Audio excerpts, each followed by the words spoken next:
I never imagined my life would take this turn.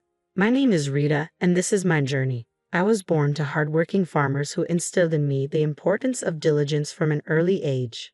Our days began before dawn, tending to animals and crops. Life was simple then. I would go to school, return home, and help out on the farm. Weekends were devoted to family time and catching up on chores. I didn't know any other way of life, nor did I want to. Everything changed when I graduated high school. My parents, bless their hearts, dreamed of more for me than a life on the farm. Rita, my dad said one evening as we gathered around the dinner table, your mom and I think you should go to college. Just like that, my world expanded. I packed my bags and moved to the city, a place so foreign it felt like another planet. College was an adventure. The classes were engaging, but it was the people who truly opened my eyes. I met kids from diverse backgrounds, each with dreams and ambitions I had never considered. And then I met Jack. We crossed paths in my second year. He was charming, confident, and unlike any farm boy I knew. Jack had a clear vision for his future, or so I thought. Life's too short to waste working yourself to the bone, he'd say, lounging on the grass outside the library. We should enjoy ourselves while we're young. I was captivated. Here was someone who viewed life as an adventure, not just an endless cycle of chores. We began dating, and before long, marriage became a topic of conversation. When I told my parents, they were cautious. They wanted to meet Jack, to get to know the man who had stolen their daughter's heart. He seems nice enough, Dad said after Jack's first visit to the farm, but there's something, I don't know. Just be careful, Rita. I dismissed his concerns. What did my old-fashioned father know about modern love? Jack was perfect, and we were destined for a perfect life together. My parents, bless them, paid for our wedding and even helped us secure an apartment in the city. We want you to have a good start, Mom said, her eyes misty. Thanks, Mom and Dad, I replied, hugging them tightly. I promise I'll make you proud.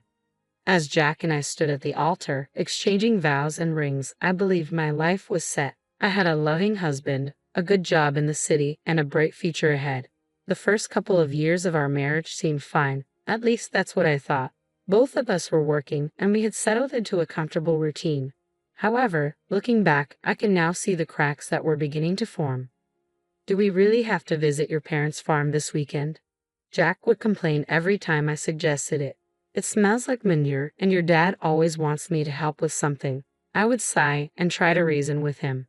They're my family, Jack. They've done so much for us. Fine, he would grumble, but I'm not shoveling any cow crap. I brushed it off as typical city boy squeamishness. After all, I had grown up with those smells and chores. But now, I wonder if I should have seen it as a red flag. 2 years into our marriage, I was beginning to realize that things were not as perfect as I had thought. When I found out I was pregnant, I was over the moon. My parents were ecstatic. A grandchild, Mom squealed over the phone.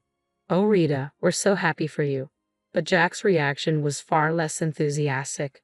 A kid already? I guess that's okay, he said, his tone flat. I chalked it up to nerves, hoping he would warm up to the idea of being a father. My parents, bless their hearts, continued to support us wholeheartedly.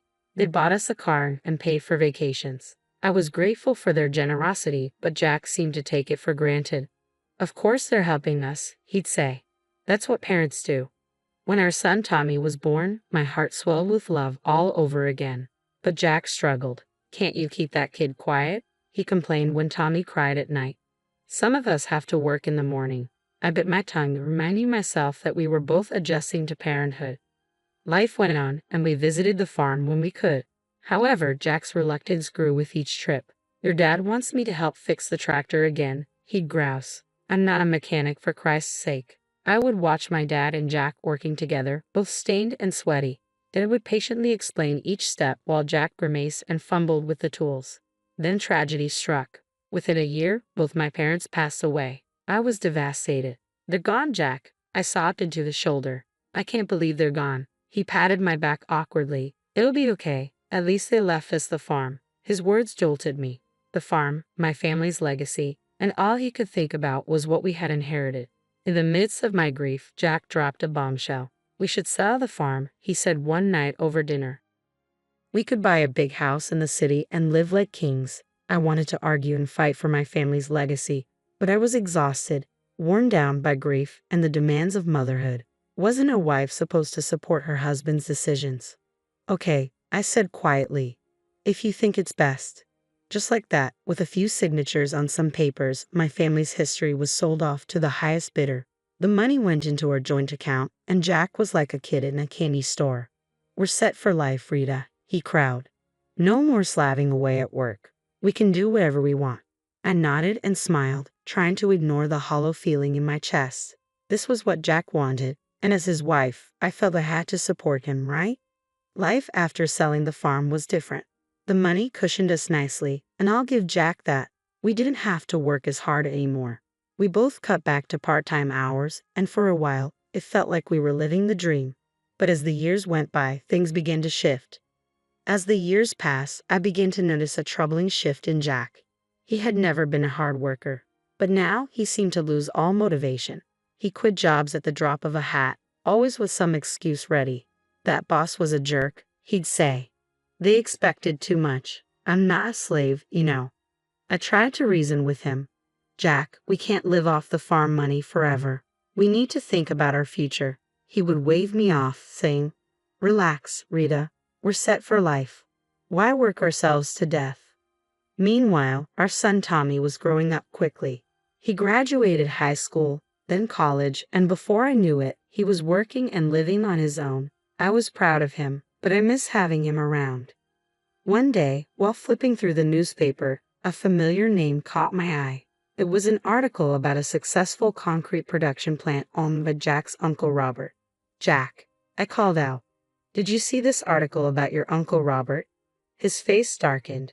I don't want to hear about that old tyrant, he snapped. I knew the story, at least Jack's version of it. His parents had died when he was young, leaving him in the care of his uncle. Jack had always told me how Robert had been overbearing and controlling, trying to force him into the family business. He never listened to what I wanted, Jack had said years ago. It was always about what he thought was best. So I left and started my own life. Looking at Jack now, lounging in his robe at 2 in the afternoon, I couldn't help but wonder if there was more to the story. Maybe it's time to make peace, I suggested gently. It's been years, Jack. People change. Jack's reaction was explosive. Make peace with that control freak. No way in hell, Rita. Drop it. I let the conversation go, but it left me unsettled. There was so much anger and resentment in him. I began to wonder what else Jack was carrying around, what other parts of himself he was hiding. That quiet Sunday afternoon, I overheard Jack on the phone. His voice was curt, dismissive.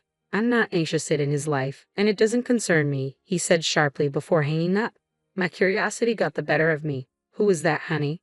His face was a mask of indifference. Hospital. My uncle's sick. If he kicks the bucket, at least I'll finally get something out of him. I stared at him, shocked. Jack, that's a terrible thing to say. He raised you.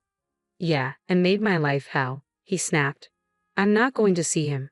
End of story. Watching Jack settle back into his armchair with the remote in hand, something inside me snapped. This wasn't the man I married. This wasn't the person I thought I knew. Without a word to Jack, I went to her bedroom and called Tommy. Hey, sweetie, I said when he picked up. How would you feel about meeting your great uncle? Tommy was surprised but agreed readily. An hour later, we were walking into the hospital, my heart pounding. The ICU was a maze of beeping machines and hushed voices. There, in a bed surrounded by monitors, lay Jack's Uncle Robert. He looked small and frail, nothing like the tyrannical figure Jack had described. When we entered and introduced ourselves, his eyes filled with tears. Rita, Tommy, he said, his voice weak but warm. Oh, I've wanted to meet you for so long. Over the next hour, Robert shared his side of the story, how he had taken Jack in after his parents died and raised him as his own. I love that boy, Robert said, his voice cracking. I had always wanted Jack to have everything, a chance to carry on the family business, to build a good life. But it seemed Jack had other plans. He claimed he didn't want the responsibility. I don't want to work hard like you do, staying up nights worrying about the business, he said. As Robert spoke, a sinking feeling settled in my stomach. His words painted a picture I recognized all too well. Jack demanded that I sell the business, shaking his head. He wanted me to set him up with a monthly allowance, an apartment, and a car. He said I owed him a carefree life. I glanced at Tommy and saw my own shock reflected in his eyes. That's not how life works, I told Jack firmly. Robert continued, insisting that money needed to be earned. I pleaded with Jack to stay and learn the business, but he grew angry, proclaiming he'd find a rich wife and never have to work a day in his life. As I sat in Uncle Robert's hospital room, memories from the past decade began flooding back, fitting together like pieces of a puzzle. I saw our life together in a harsh new light. Jack had never held a job for long. He always chose part-time work, frequently calling in sick or taking countless days off. I had attributed it to stress, to him being a free spirit. But now I saw the truth. Life is for pleasure, Rita, he'd always say. Why kill ourselves working? My stomach churned as the realization hit me. Jack hadn't married me for love. He had married me for my family's money, for the comfortable life he thought I could provide. I was just a means to an end. The rich bride he promised his uncle he'd find. Tears welled in my eyes as the weight of this truth settled over me. Our entire life together, our marriage, our family, had been built on a lie. Uncle Robert's voice pulled me from my thoughts. I'm so sorry, he said weakly. I won't be able to leave anything to you or Tommy. I wanted to. It's okay, I replied, squeezing his hand. We don't need anything. I had plans, Robert continued, growing agitated. A new project. It would have changed everything, but I ran out of time. Suddenly, his face contorted in pain, and the machines around him began to beep urgently. You need to leave, a nurse said, rushing in. A few days later, the call came. Uncle Robert had passed away. When I told Jack, his reaction made my blood run cold. Finally, he exclaimed, a grin spreading across his face. Took that old bastard long enough. I stared at him in disgust. Jack, he was your uncle. He raised you. Jack waved me off dismissively. Yeah, so when's the funeral? Do we have to go to that? In the end, Jack didn't attend. Tommy and I organized the funeral ourselves, a small, dignified affair that I hoped would make Uncle Robert proud. While I grieved for a man I barely knew, my husband was at home gleefully calculating his newfound wealth. The estate's got to be worth at least $10 million, he mused, his eyes gleaming with anticipation. I overheard Jack on the phone when I got home, exclaiming, can you believe it? I'm rich. I watched him strut around our house, boasting about his inheritance, and felt nothing but revulsion. This wasn't the man I thought I married. This was a stranger wearing my husband's face. Then things took a turn for the worse. You know, Rita, Jack said one evening, his eyes icy, you're getting kind of old for me. I think I'm ready for an upgrade. I couldn't believe my ears. Excuse me. He shrugged, not even bothering to hide his indifference. You heard me. I'm rich now. I can do better. Over the next few weeks, Jack's behavior grew increasingly erratic. He'd stay out late, stumbling home in the early hours, reeking of booze and perfume. More than once, I spotted lipstick stains on his collar. Each time I confronted him, he brushed me off, sneering, mind your own business. You should be grateful I come home at all. One night, as I lay awake, listening to Jack stumble in at 3:00 a.m., I realized something had to change. I couldn't continue living like this. I deserved better. But more importantly, I needed to uncover the truth about Jack, about the inheritance, and about the life I thought we built together. The morning after yet another night of Jack coming home at dawn, I'd had enough. Where were you? I demanded, my voice trembling with anger and hurt. Jack squinted at me through bloodshot eyes, narrowing them in disdain. None of your damn business, Rita. You should be grateful I even come back. His words struck me like a slap. Grateful? Is that what you think our marriage is? Ignoring my question, Jack fixed me with a calculating gaze. So, how much is left from your parents' inheritance? We must have some savings, right? His sudden change of topic caught me off guard. Jack, we've spent it all. The accounts are empty. His face twisted into a mask of disgust. Empty? You've got to be kidding me. He paced the room, muttering to himself before turning back to me, eyes colder than before. Well, I guess that's it then. I'm done here. Done with you. Before I could respond, the front door swung open, and Tommy walked in, his eyes widening as he took in the scene. Instantly, Jack's demeanor shifted. He plastered on a fake smile and approached our son. Tommy, my boy, just the person I wanted to see. I need you to sign something for me, Jack said, pulling a document from his pocket and thrusting it at Tommy. It's just a formality. You're renouncing any claim to Uncle Robert's estate. Since there's no will, it all comes to me anyway. Tommy looked at me, confusion evident on his face. I nodded, and without hesitation, he took the paper and signed it. Jack's grin was triumphant as he snatched the document back. Then, as if a switch had been flipped, he turned to me, all pretense stripped away. "I want a divorce," he announced, his voice cold and flat. "I never loved you, Rita. I just tolerated you for your parents' money. But now I'm rich. I don't need you anymore." His words struck me like physical blows, even though I had suspected it. Hearing it laid out so brutally felt like a gut punch. "I'm moving to Uncle Robert's house," Jack continued, already pulling out a suitcase. "Don't try to contact me. It's over." And just like that, he was gone. 30 years of marriage packed away in a suitcase as he walked out the door. I stood there, frozen, trying to process what had just happened. It felt surreal, like a nightmare I couldn't wake up from. "Mom," Tommy's voice was soft and concerned. "Are you okay?" I turned to my son, my rock, and felt the dam break. Tears streamed down my face as Tommy wrapped his arms around me. "It's okay, Mom," he murmured, holding me tight. "We'll get through this. You're strong. You'll be okay." As I clung to my son, sobbing into the shoulder, a small part of me marveled at the man he had become. Kind, compassionate, everything his father was not. "You're the best thing he ever did," I whispered to Tommy. "The only good thing to come out of this marriage." Tommy squeezed me tighter, and in that moment, I knew that no matter what happened next, I wasn't alone. I had my son, and together we would face whatever came our way. The weeks following Jack's departure were a blur of pain and disbelief. I tried to keep my head held high and focus on moving forward, but it wasn't easy, especially when Jack seemed determined to flaunt his new life in my face. It started with the Facebook posts, pictures of Uncle Robert's mansion. Now Jack's new home flooded his timeline. I tried to ignore it and concentrate on healing, but then the photos changed. A young woman began appearing in them, blonde and beautiful, barely older than our son. In one photo, Jack had his arm around her, both of them grinning at the camera. The caption made my stomach churn. "Meet my fiancé, Candy. Upgrade complete." The calls started almost immediately. Friends, acquaintances, even Tommy's old school teachers. Everyone asking questions I couldn't and didn't want to answer. "Rita dear, is everything okay? We saw Jack's posts. What's going on? Are you and Jack really?" I couldn't take it anymore. The humiliation, the constant reminders of Jack's betrayal were too much. So I did something I never thought I would. I called Jack and asked to meet. After consulting with a lawyer, the day of the meeting finally arrived. I waited at our old favorite cafe, divorce papers in hand. Jack swaggered in, Candy on his arm. She couldn't have been more than 25, her face caked in makeup, giggling at something Jack whispered in her ear.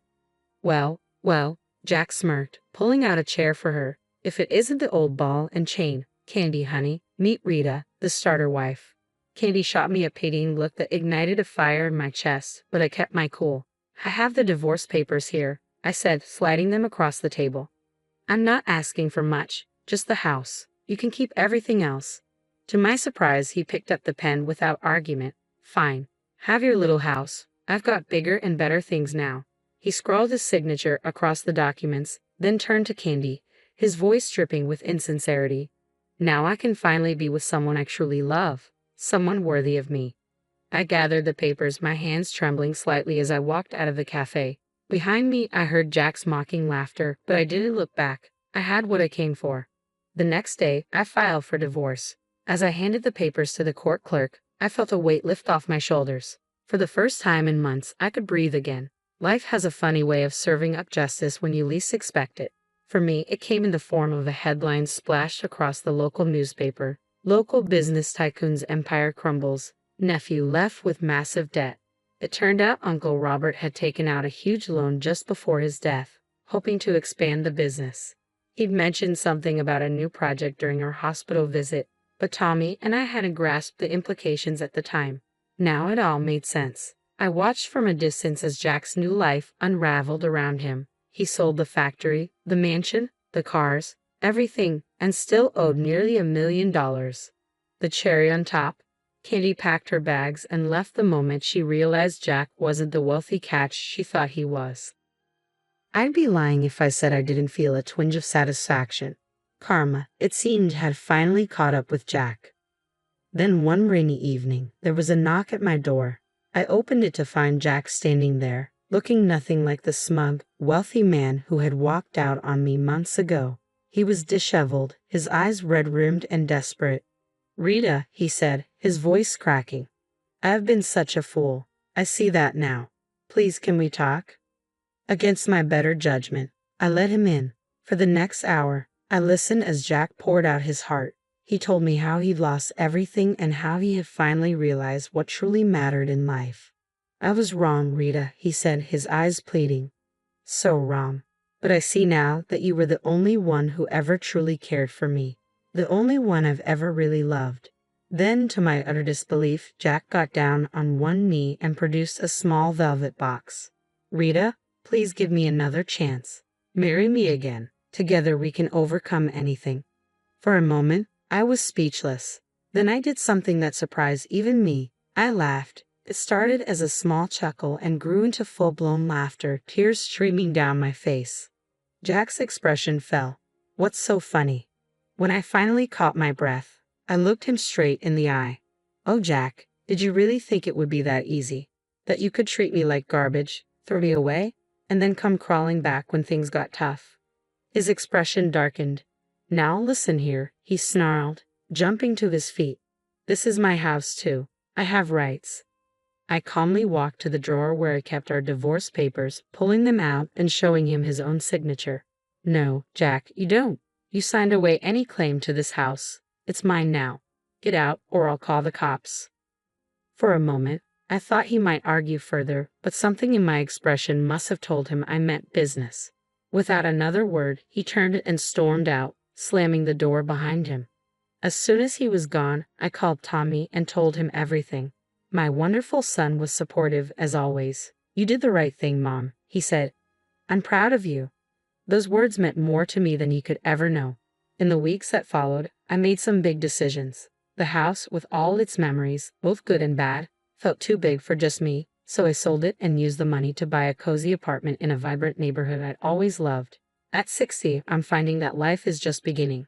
I've started traveling, visiting all the places Jack always promised we would, but never did. I've taken up painting, joined a book club, and even tried my hand at salsa dancing. Every now and then, I catch a glimpse of Jack around town. He looks older now, worn down by his mistakes and misfortunes. Life didn't turn out the way I expected, but you know what? I wouldn't have it any other way. Because now, for the first time in a long time, I'm truly completely happy, just me.